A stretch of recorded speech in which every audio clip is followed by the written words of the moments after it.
चलिए 2 क्वेश्चन और देखेंगे हम लोग जो पूछा गया है कल बिहार बोर्ड का 10वां का मैथ सब्जेक्ट में। चलिए कह रहा है यदि 3 सेंटीमीटर त्रिज्या वाले एक वृत्त पर खींची गई 2 स्पर्श रेखाएं परस्पर 60 डिग्री के कोण पर झुकी हो तो प्रत्येक स्पर्श रेखा का लंबाई ज्ञात करें। चैप्टर 10 में हम लोग पढ़े हैं कि वृत्त के बाह्य बिंदु से खींची गई स्पर्श रेखाएं की लंबाई बराबर होते हैं। ध्यान रखिएगा 10.2 थ्योरम है।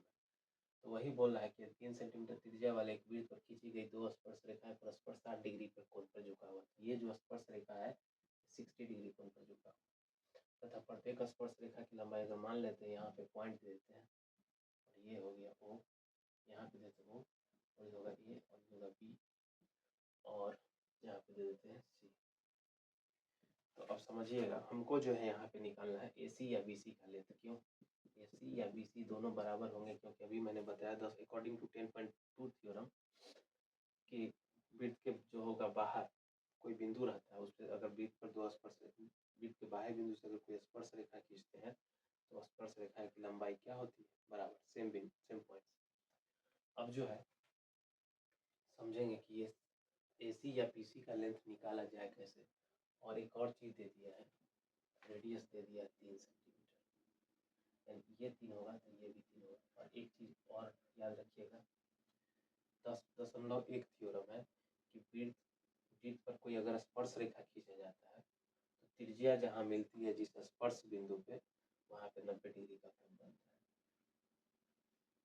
अब ध्यान से देखिएगा, अगर हम इसको ऐसे मिला दें तो ऐसे चित्र बन रहा है।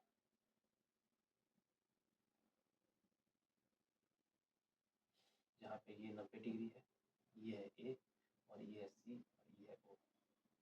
और ये जब हम दोनों अभी तो नहीं बता सकते क्योंकि ऑब्जेक्टिव टाइप का क्वेश्चन है, नहीं तो ये दोनों ट्रायंगल जो है होंगे कौन ट्रायंगल AOC और BOC जो ट्रायंगल होंगे समरूप होंगे। और समरूप होंगे इसलिए संगत कोण बराबर होंगे। समरूप कैसे होंगे देखिएगा, समझिएगा। समरूप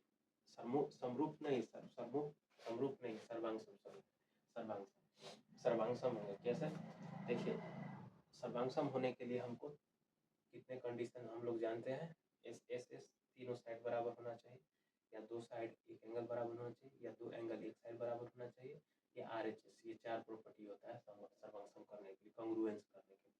यहाँ पे हम देखेंगे कॉन्ग्रुएंस कैसे होता है। देखिए ये बराबर ये हो जाएगा क्योंकि रेडियस सर्कल का तो रेडियस ऑलरेडी क्या होता है बराबर, कोई जितना भी इसमें रेडियस होगा सब एक दूसरे से क्या होगा बराबर। दूसरा चीज क्या होगा, ये होगा 90 डिग्री। तीसरा चीज क्या हो जाएगा, ये हो जाएगा कॉमन OC। 3 चीज मिल गया, दो कोण मिला और एक 90 डिग्री मिला। 90 डिग्री जैसे ही मिलेगा कॉन्ग्रुएंस हुआ तो RHS लगेगा। RHS के अकॉर्डिंग ये और ये ट्रायंगल कॉन्ग्रुएंस हुआ इसीलिए जो है इधर से देखिएगा तो ई वाला कोण, ये कोण और ये कोण और ये कोण क्या होंगे बराबर होंगे। जैसे ही बराबर होगा तो ये कितना डिग्री का है 60 डिग्री का, तो ये अपने लिए कितना डिग्री का है 30 डिग्री। अब ये हो गया 30, ये हुआ 90, तो ये हो कितना 60, क्योंकि त्रिभुज के तीनों कोण का योग कितना होना चाहिए 180। और इसमें ये दे दिया है 3 दे दिया। हमको निकालना है ये लेंथ। अगर हम मान लें ये त्रिभुज है, ऐसे करके त्रिभुज, ध्यान रखिएगा ऐसे, इसको सही किया जाए तो ऐसे है और यहाँ पे जो है 60 डिग्री है और ये क्या है 30 डिग्री और ये जो लेंथ OA जो लेंथ है ये 3 है। ठीक, अब हमको निकालना है ये वाला लेंथ AC। देखिए AC निकालना है। अब यहाँ पे हम यूज करेंगे किसका, त्रिगो का, त्रिकोणमिति का, क्योंकि हम जानते हैं यहाँ पे हमको आधार दे दिया, लंब निकालना है तो लंब आधार वाला फॉर्मूला किस में होता है tan में।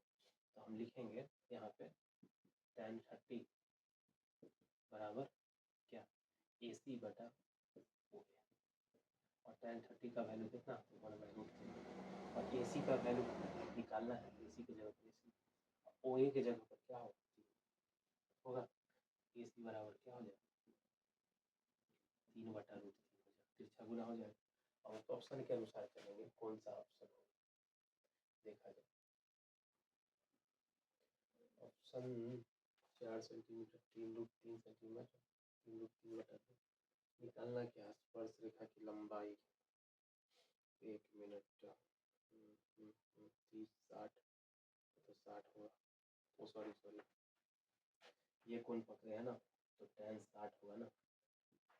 ये कोण लेकर याद रखिएगा जो एंगल लिया जाता है उसके सामने वाला क्या हो जाता है परपेंडिकुलर हो जाता है। तो यहाँ पे ये कोण लिएगा 60 परपेंडिकुलर ये होगा बेस ये होगा यहाँ पे √3 हो जाएगा सॉरी तो हो जाएगा 3√3 सेंटीमीटर यानी कि ऑप्शन नंबर सी। अब एक और क्वेश्चन है इसको भी समझ लेते हैं। एक घनाभ के 3 संलग्न फलकों का क्षेत्रफल x² y² z² है। घनाभ पहले घनाभ समझ लेते हैं। ऐसे एक वीडियो डाला हुआ है वो भी यूट्यूब पर। घनाभ घनाभ में क्या होता है घनाभ का प्रत्येक फलक जो होता है आयताकार होता है और घन का जो होता है प्रत्येक फलक वर्गाकार होता है। ध्यान से समझिएगा अगर ये है l ये भी होगा l ये भी l होगा ये भी l यानी कि 4l होगा। ये अगर b है तो ये भी b होगा ये भी b होगा ये भी b होगा। ये जो खड़ा वाला दिखाई दे रहा है ये h होगा ये भी h होगा इधर ये h होगा ये है इधर ये भी h समझिएगा। अब हमको कह रहा है घनाभ के 3 संलग्न फलक मतलब ऐसा फेस जो एक दूसरे से सटा हुआ है। देखिए ध्यान से समझिएगा ये वाला फेस और ये वाला फेस ठीक और ये वाला फेस सटा हुआ है। आगे से हम देख रहे हैं तीनों फलक सटा हुआ है। उसका क्षेत्रफल जो है तो अगर मान लीजिए कि पहला फलक ये है ऊपर वाला लेके चलते पहला फलक ये है इसका एरिया क्या होगा l/b और ये दिया हुआ है x²। अब सेकेंड वाले फलक ये है मान लीजिए इसका एरिया क्या हो जाएगा क्योंकि हम बताए हैं कि घनाभ का जो फलक होता है रेक्टेंगल होता है और रेक्टेंगल का एरिया क्या होता है लेंथ इंटू ब्रेथ। यहाँ पे जो है लेंथ का काम करेगा या हाइट और ब्रेथ का काम करेगा b यानी b/h और बराबर क्या होगा y²। अब ये एक फेस बचा इसका भी एरिया निकाल लीजिए l/h ये क्या है z²। अब हम क्या करते हैं हमको निकालना है घनाभ का आयतन यानी हमको निकालना है l/b/h निकालना है यही होता है घनाभ। अब क्या करते हैं इसको इक्वेशन 1 मान लीजिए इसको 2 इसको 3 तीनों को गुना कर दीजिए। तीनों को जब गुना करिएगा तो एक यहाँ पर एक यहाँ पे क्या हो जाएगा l²। इसी तरह क्या हो जाएगा b से b गुना होगा b²। इसी तरह इससे 2l है 2b है 2h और इधर गुना करिएगा तो क्या हो जाएगा देखिए इधर गुना हो जाएगा तो x² y² z² होगा। अब हम इसको लिख सकते हैं l/b/h का पावर 2 इधर हम लिख सकते हैं x/y/z का पावर 2 और पावर 2 हट जाएगा l/b/h बराबर क्या आ जाएगा x/y/z जो हमको निकालना था यानी कि ऑप्शन नंबर ए।